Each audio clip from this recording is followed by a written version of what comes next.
y de la boca de la bestia y de la boca del falso profeta 3 espíritus inmundos a manera de rana. Estos son los enemigos del pueblo de Dios. ¿Cuántos son? 3. El dragón, la bestia y el falso profeta. Allí mismo en Apocalipsis 16, versículo 19, nos dice lo siguiente. Apocalipsis 16, 19. Hablando de la Gran Babilonia. La Gran Babilonia está compuesta de 3 partes. Y la gran ciudad fue dividida en 3 partes. Y las ciudades de las naciones cayeron, y la Gran Babilonia vino en memoria delante de Dios para darle el cáliz del vino del ardor de su ira. ¿En cuántas partes se dividió la Gran Babilonia? En 3 partes. O sea que la 7ª plaga hace que la Gran Babilonia sea dividida en 3 partes. Eso significa que antes, ¿cómo estaba? Unida. ¿Estamos de acuerdo? ¿Y cuáles son estas 3 partes de Babilonia? Acabamos de notar que son el dragón, la bestia y el falso profeta. Estas son las 3 partes de Babilonia que al final de la historia se van a unir para establecer un falso nuevo orden mundial, que Pablo lo llama en Primera de Tesalonicenses, capítulo 5, versículo 3. Dice lo siguiente, Primera de Tesalonicenses, capítulo 5, versículo 3, hablando de un falso nuevo orden mundial, porque este no es un verdadero nuevo orden mundial, sino que es un falso, que va a establecer la bestia, el dragón y el falso profeta. El apóstol Pablo, hablando de este sistema, o de este falso nuevo orden mundial, dice, Primera de Tesalonicenses, capítulo 5, versículo 3, y cuando digan paz y seguridad, entonces vendrá sobre ellos destrucción repentina, como los dolores de la mujer encinta, y no escaparán. Notaron de que antes de que venga Jesús por segunda vez, el mundo ¿cómo estará? En paz, pero esta paz ¿cómo va a ser? Basada en una falsa unidad. ¿Están captando? La gente va a decir, estamos todos tranquilos, hay paz, porque nos hemos unido, y es lo que Dios pide, que los unamos. Entonces la gente se va a basar esa paz en una falsa unidad. Ya vamos a notar. ¿Están conmigo lo que estamos estudiando? Claramente la Biblia presenta que al final de la historia va a haber un falso nuevo orden mundial basado en el engaño. Ahora, vamos a notar de que todos estos términos que Juan usa vienen del libro de Génesis. ¿Saben de dónde toma prestado Juan esta terminología donde dice que el mundo se va a unir para establecer un falso nuevo orden mundial? Y ya hubo un falso nuevo orden mundial, ya hubo anteriormente. Viene del libro de Génesis, capítulo 11, la construcción de la Torre de Babel. Mire cómo dice, Génesis capítulo 11. Quiero que notemos los siguientes aspectos aquí en esta historia. Vayan siguiéndome. Tenía entonces toda la tierra una lengua y unas mismas palabras. Pregunto, hermanos, ¿antes había división política cuando sucedió esto? ¿Qué dice el texto? Había una sola lengua, no había división política. ¿Saben qué es una división política? ¿Alguien me puede decir qué es una división política? Son los partidos que ahora surgen con sus enseñanzas de engañar a los pueblos. No, una división política es que los países están divididos en fronteras. O sea que para yo irme para Estados Unidos no puedo meterme solo por meterme. Y cada país tiene su lenguaje, ¿sí o no? Antes de esto no había división política, era una sola lengua, una sola ¿qué? Una sola cosa. Ahí dice el texto. Tenía entonces a la tierra una sola lengua y unas mismas palabras.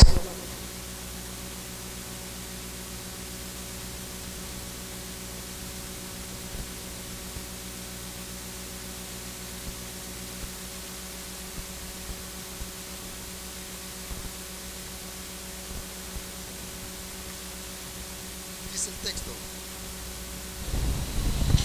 ¿Sí? ¿Estamos bien?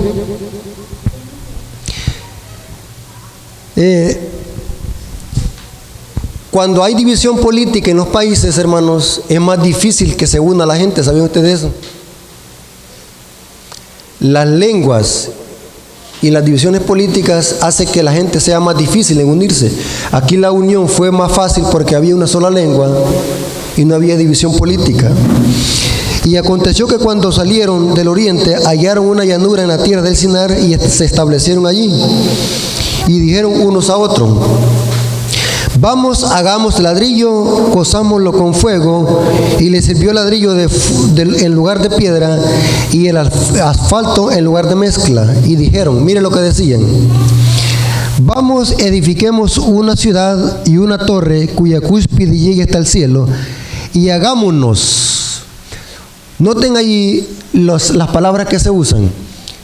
No dice hagamos, hagámonos. Porque lo que buscaban era exaltarse ellos mismos, engrandecerse. Hagámonos una torre cuya cúspide llegue hasta el cielo, hagámonos un nombre. Nuevamente, mira, hagámonos un nombre. Lo que querían era exaltarse por encima de Dios. Hagámonos un nombre por si fuésemos esparcidos sobre la faz de toda la tierra. Y descendió Jehová para ver la ciudad, la torre que edificaban los hijos de los hombres. Y dijo Jehová: he aquí que el pueblo es uno. ¿Cómo estaban? Unidos. ¿Para qué? Para hacer una torre y rebelarse contra el gobierno de Dios. ¿Saben cuál era el objetivo de hacer esta torre? ¿Por qué querían hacer esta torre? Cuya cúspide llegara hasta el cielo. Porque si nosotros vemos los capítulos anteriores, ¿qué había pasado? Un diluvio. Entonces estos individuos querían desafiar la voluntad de Dios y hacer una torre que llegara hasta el cielo por si viniese otro diluvio poder escapar. O sea, en otras palabras, querían llegar al cielo por sus propias obras. Y para llegar al cielo, ¿cuál es el método? Solamente por medio de Jesús. ¿Notaron? Inclusive, hermanos, estos individuos, según la sierva del Señor, querían explicar los resultados del diluvio en una forma científica para negar que Dios lo había mandado. Tremendo. O sea, que esto era una rebelión completa. Y si nosotros leemos el capítulo 10, el que comandó esta rebelión fue uno llamado Nimrod. ¿Saben qué significa la palabra Nimrod? Del hebreo rebelde o rebelión.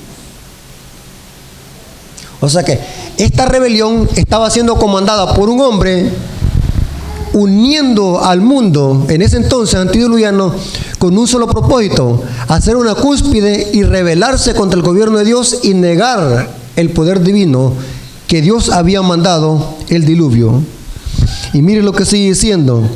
Y Dios dice que bajó y vio la maldad de los hijos de los hombres. Y dice el versículo 7: ahora pues descendamos y confundamos allí su lengua para que ninguno entienda el habla de su compañero. O sea que se cree de que aquí fue donde se originaron los idiomas hoy que tenemos. ¿Sabe, hermano, que hasta los que son expertos en estudiar idiomas aún no llegan a la conclusión o a una respuesta sólida? Porque hay tantos idiomas, aún van saliendo más idiomas y dialectos que son incontables. Inclusive el apóstol Pablo dice en Corintios, dice, tantas clases de idiomas y ninguno carece de significado. O sea que los idiomas se originaron ¿a dónde? En Babel. Y Dios los confundió para que pararan esa construcción. ¿Por qué? Porque cuando hay bastantes idiomas, se es difícil la gente que se una, porque yo cómo me voy a unir con una persona que no le entiendo su idioma. Pero esta rebelión fue porque en ese entonces había una sola ¿qué? Lengua y no había división política, porque cuando no hay división política y cuando todos tienen una misma lengua, es fácil unirse en rebelión contra Dios. Aquí vemos la tipología exactamente. Saben, hermanos, que esto de unirse para rebelarse contra Dios, el diablo sabe muy bien de que en la unión está la fuerza. El diablo conoce la Biblia mejor que cualquier teólogo. El diablo sabe de que en la unión está la fuerza. Vamos a notar algunos principios bíblicos donde se presenta de que el diablo siempre le ha gustado unir a los impíos para rebelarse en contra de Dios y para perseguir al pueblo de Dios. Esto es un método que el diablo siempre le ha usado, unirse. Vamos a leer lo que dice el libro de Salmos, capítulo 2, versículo 1 al 4. Salmos, capítulo 2, versículo 1 al 4. Dice lo siguiente.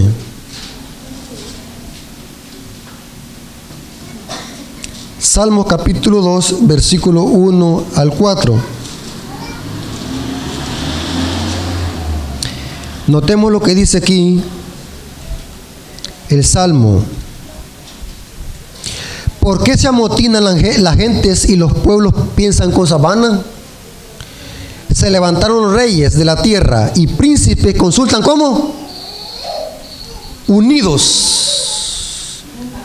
contra Jehová y contra su ungido, diciendo: rompamos sus ligaduras y echemos de nosotros sus cuerdas. El que mora en los cielos se reirá y el Señor se burlará de ellos. Vemos aquí que el diablo siempre ha buscado unir a la gente para rebelarse en contra de Dios. Vemos otro ejemplo en el libro de Josué, capítulo 11, versículo 5. Y esto era siempre, hermanos. Siempre que el diablo quería destruir al pueblo de Israel, unía a las naciones circunvecinas. El diablo unía a todas las naciones en los tiempos del pueblo de Israel. En el libro de Josué 1:5 dice lo siguiente. Josué 11:5 dice lo siguiente: todos estos reyes se unieron y vinieron y acamparon unidos junto a las aguas de Merón. ¿Para qué se unieron? Para pelear contra él. Pero pregunto, hermanos, ¿el diablo sabe de que en la unión está la fuerza? Sí. El diablo, inclusive hasta los partidos políticos tienen ese dicho hoy: unidos, el pueblo unido, jamás qué.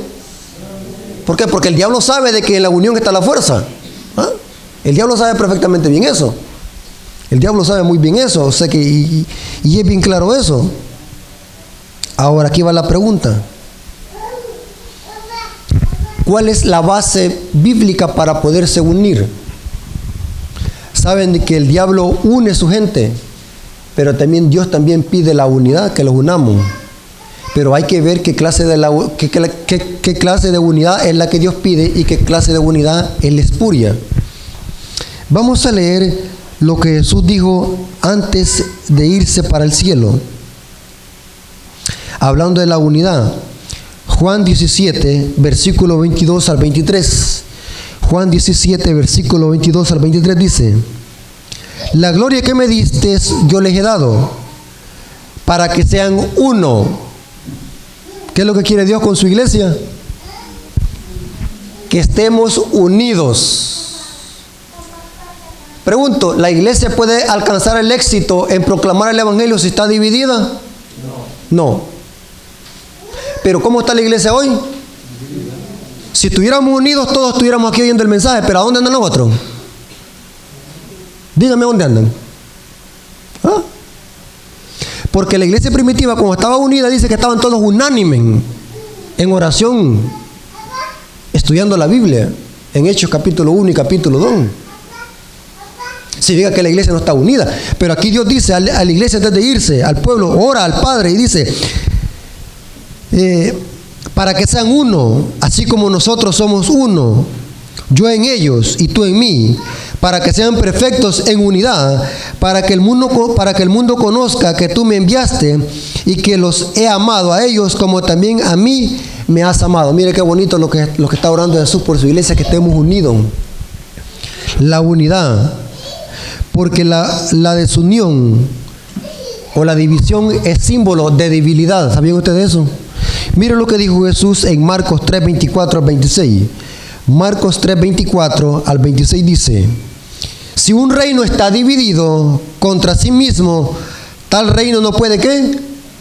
Permanecer. O sea que en la unión está la fuerza, ¿sí? No puede permanecer. y una casa si está dividida entre sí misma, tal casa dice, no puede permanecer. Y si Satanás se levanta contra sí mismo, se divide. No puede permanecer, sino que llega ¿a qué? A su fin. O sea que el diablo sabe de que la unión está la fuerza y él une a la gente. Pero la pregunta es, ¿cuál es la base bíblica de la verdadera unidad? ¿Cómo saber diferenciar la falsa unidad de la verdadera unidad? El diablo une a la gente y también Dios quiere que los unamos, pero ¿cuál es la base para una verdadera unidad?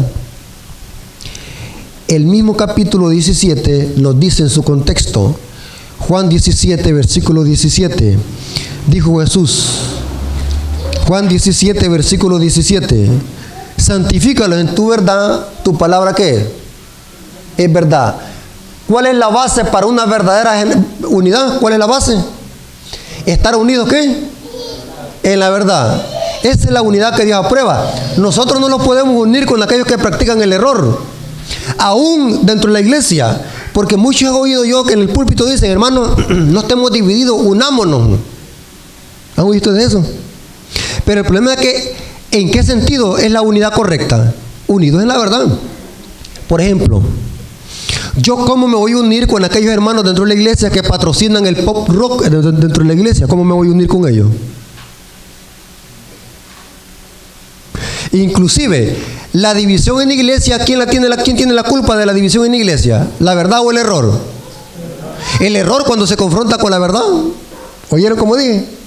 El culpable de la división en la iglesia es el error.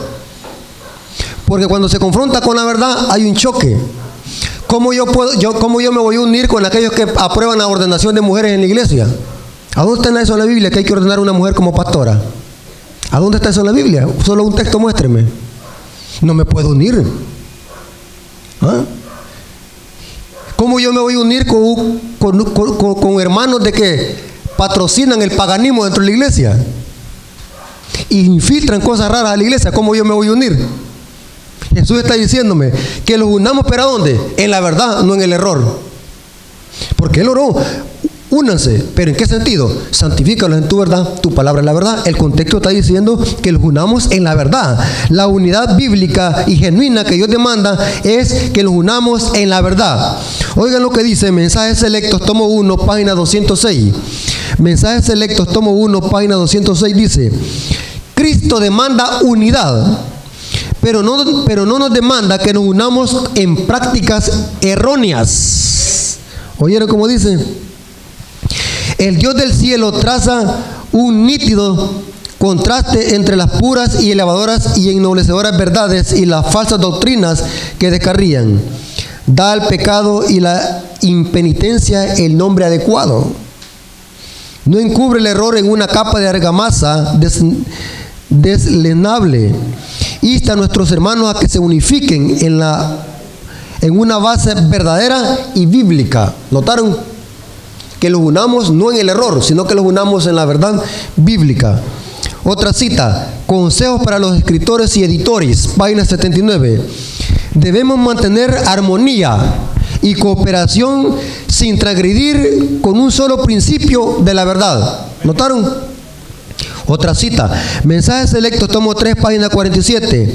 Tenemos un mensaje que dar y se me ha instruido para que diga a nuestro pueblo: uníos, pero no debemos unirnos con los que se apartan de la fe, prestando oído a espíritus seductores y a doctrinas de demonio.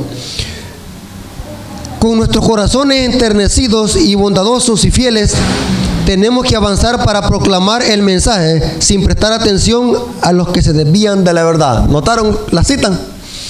Que la unión que Dios aprueba es aquella unión que está basada en la verdad. O sea, no es una unión a ciegas, como decir, unámonos. Y saben de que a la gente no le importa hoy la verdad, lo que le importa es comer con los magnates de la tierra, comer con sacerdotes católicos. Lo que a la gente lo que le importa es, ¿ahora qué? Es la posición. No importa si la verdad la dejo a un lado. Lo que me importa es que el principio ecuménico, el ecumenismo, unirme con los católicos y protestantes, no importando la verdad. Esa es una falsa unidad. Ustedes ven, hermanos, cómo católicos y protestantes se están uniendo cada día. en puntos comunes de doctrina con la Iglesia Católica. Y ellos lo ven normal. Inclusive Juan Pablo II, antes de morir, instaba a que el pueblo se uniera. Y Benedicto, y Benedicto XVI lo siguió. Y ahora tenemos a Francisco, Papa Francisco. Él en cada discurso insta al pueblo a que la gente se una, no importando si son judíos, budistas o gnósticos, o se adoran a Maitreya o a Hare Krishna. Lo que quiere el Papa, únanse, que nos unamos, porque todos somos hijos de Dios. Eso dice Papa Francisco. Interesante, porque el Papa Francisco lo que le interesa es que la gente se una con su iglesia, no importando si Dios lo aprueba o no. Una falsa unidad, un falso orden mundial. Interesante. Mire cómo dice esta otra cita, Mensajes Selectos, tomo 2, página 425. Mensajes Selectos, tomo 2, página 425 dice: no debe haber ninguna clase de contemporización con los que invalidan la ley de Dios. No es seguro confiar en ellos como consejeros, no es seguro. ¿Cómo se pone a creer, hermano, que yo le voy a prestar un púlpito a un pastor protestante? ¿Cómo yo le voy a prestar el púlpito a un pentecostal? ¿Usted cree que es correcto que le preste yo el púlpito adventista a un pentecostal? ¿Por qué? Porque es una doctrina que está en contra de los principios de la ley. Pero se está haciendo. Hace poco en México, en una universidad, invitaron a ¿cómo se llama? A Dante Gebel, un enemigo de la ley de Dios, de los mandamientos, del sábado. Ya se está viendo en la iglesia todo eso. Una falsa unidad, porque el diablo de alguna manera quiere infiltrar una falsa unidad. No importa si es verdad o mentira. Unámonos, bien bonito se oye, unámonos en amor. El amor es lo importante. Pero el amor sin verdad no es amor, no que es sentimentalismo. ¿Oyeron cómo dije? Dios no es un Dios sentimental. Dios es un Dios de justicia y pleno consentimiento. Dios es un Dios de verdad. Y la verdad y la unión genuina es la que está fundada, ¿qué? En la verdad. ¿Saben algo, hermanos? Muy interesante. ¿Cuáles son las dos doctrinas que unen a los católicos con los protestantes? ¿Cuáles son las dos doctrinas? Conflicto de los siglos, página 574. Conflicto de los siglos, página 574. Y esta va a ser la Torre de Babel al final de la historia. Una falsa unión va a ser la Torre de Babel. Se va a erigir otra vez el imperio babilónico en falsa doctrina. Conflicto de los siglos, página 574 dice: merced a los dos errores capitales, el de la inmortalidad del alma y la santidad del domingo, Satanás prenderá a los hombres en sus redes, mientras aquel forma la base del espiritismo, que es la inmortalidad del alma. Esta crea un lazo de simpatía con Roma, o sea, el domingo. Los protestantes de los Estados Unidos serán los primeros en tender las manos a través de un doble abismo al espiritismo y al poder romano, y bajo la influencia de esta triple alianza. ¿Cuántas partes tiene Babilonia? ¿Cuáles son? El catolicismo, el protestantismo y los mundanos. Hay estas tres clases de personas en el mundo. En el mundo entero hay católicos. Sí. En el mundo entero hay protestantes. Sí, hoy sí. En el mundo entero hay mundanos. Inclusive el dragón representa a los mundanos o los ateos. Son las tres partes de Babilonia bajo la triple alianza. Y me va a decir, alguien me puede decir, bueno, ¿y qué tienen que ver el domingo con los musulmanes y los árabes? Si los musulmanes no guardan domingo, no creen en el domingo, algunos guardan el miércoles, otros el viernes, y algunos que guardan el sábado. ¿Cómo puede llegar a unir el catolicismo a los árabes? Es, hermano, por medio de la inmortalidad del alma. ¿Saben ustedes que la mayoría de religiones orientales creen en el espiritismo y la inmortalidad del alma? ¿Por qué creen ustedes, hermanos, que el diablo para engañar y para hacer que cayera el comunismo en la época de Juan Pablo II usó la famosa Virgen de Fátima? Al dar 3 milagros la Virgen de Fátima a las 3 monjas. Porque según la historia, hermanos, la Virgen de Fátima, Mahoma tenía una sobrina llamada Fátima. Y cuando un árabe ve a una imagen de Fátima, les rinde reverencia. Interesante el diablo, va. voy a levantar a la Virgen de Fátima. No uso otra Virgen, a la Virgen de Fátima, porque sé que aquí voy a matar 2 pájaros de un tiro. ¿Sabe usted que la Virgen de Fátima es muy reverenciada en los países europeos, aún hasta por árabes? Porque según la historia, Mahoma tenía una sobrina llamada Fátima. O sea, que interesante cómo es el diablo. El diablo está uniendo a las religiones en puntos comunes de doctrina. Habrá otra Torre de Babel, pero la pregunta es, ¿será, hermanos, que todo el mundo se va a unir? ¿O habrá un remanente que quedará como los 3 hebreos, que quedará en pie y le dirán, no adoraremos tu imagen? Amén. No los uniremos. Sí, Apocalipsis 14, versículo 12, le da un nombre, una característica. Noten que allí no dice nombre de iglesia ni de ninguna institución, pero sí da características y dice, Apocalipsis 14, 12 dice, aquí está la paciencia de los santos, los que guardan ¿qué? Pregunto, ¿el conflicto entre el bien y el mal tiene que ver con los mandamientos? ¿Obedecer a Dios, obedecer a los hombres? Sí, ahí dice. Aquí está la paciencia de los santos, los que guardan los mandamientos de Dios y poseen el testimonio de Jesús. Este va a ser el objeto de ataque de Satanás. Y dice Apocalipsis 12, 17. Entonces el dragón se llenó de ira contra la mujer y se fue a hacer guerra contra los que guardan ¿qué? Los mandamientos de Dios y retienen o poseen el testimonio de Jesús. Un falso nuevo orden mundial basado en una unidad espuria. Qué interesante, hermanos. ¿Cuántos de ustedes han visto alguna vez un billete de $1, de $1?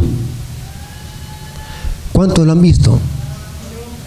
Si ustedes son sabios y examinan el billete de $1, notará que en una parte dice Novus Ordum Seclorum, nuevo orden mundial, y tiene una pirámide con un ojo masónico y Illuminati. Y en otra parte del $1 dice en God we trust, en Dios confiamos. O sea, interesante. El mismo $1, en la misma Estados Unidos acepta legalmente de que ellos claman por un nuevo orden mundial. Y saben algo, hermanos, el águila que tiene el billete de $1, el águila, ¿por qué Estados Unidos, o cuando los primeros emancipadores de Estados Unidos, cuando se independizaron de Estados Unidos, ¿por qué no buscaron otra ave, sino que buscaron un águila? ¿Ah? ¿Por qué no buscaron un ganso o un pelícano? Sino que buscaron un águila. Porque el águila era un símbolo para los romanos. Interesante, ¿no? O sea que la profecía claramente que Estados Unidos va a jugar un papel importante en establecer otra vez una Torre de Babel, una falsa unidad, una falsa unión. Ahora la pregunta es, ¿qué pasará cuando nosotros denunciemos eso?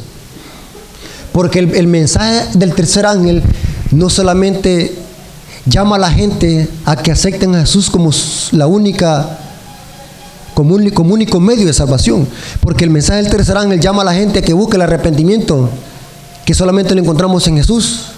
Esa es la función del mensaje de los 3 ángeles, llamar a la gente a que se arrepientan de sus pecados y entreguen su vida a Jesús. Pero el mensaje de los 3 ángeles trae otro, que esa es la parte que muchos estamos dejando. El mensaje del tercer ángel desenmascara a estos sistemas. Por eso es que a la mayoría no les gusta predicar esta clase de temas, porque si usted habla de Babilonia, por fuerza tiene que hablar de la iglesia católica y el protestantismo apóstata. ¿Han visto ustedes predicadores que solamente se quedan en el mensaje del primer ángel? El evangelio, Cristo te ama, Cristo es aquí, Cristo murió por ti, Cristo es amor. Pero el segundo ángel y el mensaje del tercer ángel lo dejan a un lado. Cuando el mensaje del segundo ángel dice, ha caído Babilonia, y el tercero dice, cualquiera que adore a la bestia y su imagen recibirá la ira de Dios. Nadie habla de eso.